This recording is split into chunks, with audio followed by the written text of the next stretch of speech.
नमो नमः। मैं मीनाक्षी स्वागत करती हूँ आपका एक नई वीडियो के साथ। मेरी आज की वीडियो का टॉपिक है कि हम भोजन कैसे करें। तो बताते हैं आपको, ऋषि वाग्भट जी के अनुसार हमें भोजन सदैव नीचे बैठ करके करना चाहिए, यानी कि जमीन पर बैठ करके करना चाहिए और सुखासन में करना चाहिए। सुखासन यानी कि सुख पूर्वक बैठ करके हमें भोजन करना चाहिए। इससे आपके दो फायदे होते हैं। हमारे शरीर में जो जठराग्नि होती है वो बहुत तीव्र होती है, तो सुखासन में बैठने से वो एकदम सामान्य स्थिति में आ जाती है। साथ में हमारे शरीर की फ्लेक्सिबिलिटी भी बढ़ती है। और यदि आप डाइनिंग टेबल पर भोजन करेंगे तो आप आधे ही बैठ पाएंगे और आपकी फ्लेक्सिबिलिटी भी समाप्त होती रहेगी।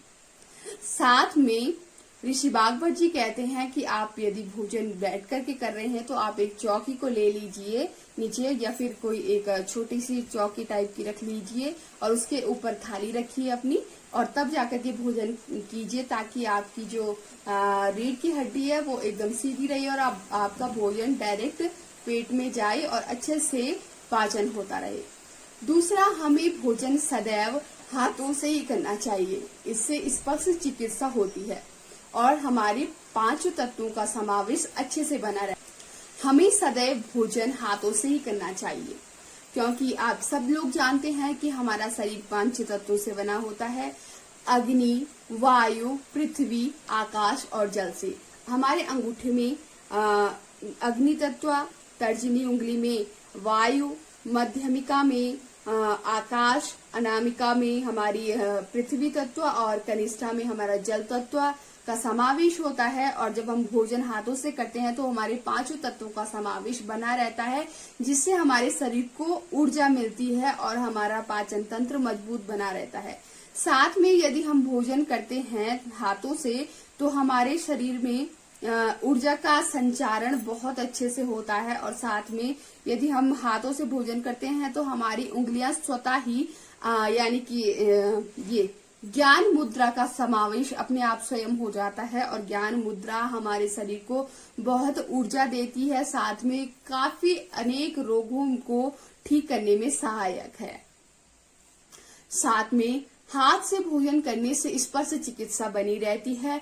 स्पर्श चिकित्सा यानी कि जब आप हाथ से भोजन करते हैं तो आपका हाथ तापमान को देख लेता है कि भोजन कितना गर्म है, और वो आपके माइंड को संकेत देता है। आपका माइंड उसको अलर्ट हो जाता है, आपका माइंड कि कितना गर्म है। और जब आप भोजन करते हैं तो आपका मुंह नहीं जलता है, क्योंकि आपने वो तापमान अपने हाथों से टच कर लिया है। आपने उस तापमान का अनुभव ले लिया है कि वो कितना गर्म है। और यदि आप कभी भी हाथ से खाना खाएंगे तो आपका मुंह कभी नहीं जलेगा। यदि आप हाथों से भोजन करेंगे तो आप अपनी स्वच्छता का भी ध्यान रखेंगे। आप खाने से पहले भी हाथ धोएंगे और खाने के बाद भी हाथ धोएंगे, तो आपकी स्वच्छता बनी रहेगी। साथ में भोजन पर आप ध्यान केंद्रित कर सकेंगे, और आप भोजन को यदि खाएंगे, एक निवाला आप 32 बार चबाएंगे तो आपका भोजन आपके शरीर पर लगेगा, आपको उचित ऊर्जा मिलेगी और आप दुबले पतले ना होकर के एक स्वस्थ व्यक्ति बनेंगे। अंत में मैं आपसे अनुरोध करती हूँ कि आप जमीन पर बैठकर ही खाना खाएं और हाथों से ही खाना खाएं। ऐसे में हम अपनी भारतीय संस्कृति को संजोए रखेंगे, साथ में अपने ऋषि मुनियों की जो पद्धतियां हैं उनको भी याद रखेंगे और अपनी आने वाली पीढ़ी तक भी पहुंचा सकेंगे। डाइनिंग टेबल, कांटे, चम्मच, छुरियों से खाना वो अंग्रेजों के लिए बनाया गया है, हमारे लिए नहीं। तो वो अंग्रेजों के लिए ही रहने दें। हम अपनी भारतीय परंपरा को संजोए रखें, इसे बढ़ावा दें और अपने आप को भी स्वस्थ रखें और दूसरे को भी स्वस्थ रखें। इसी के साथ जयतु भारतम, जयतु संस्कृता।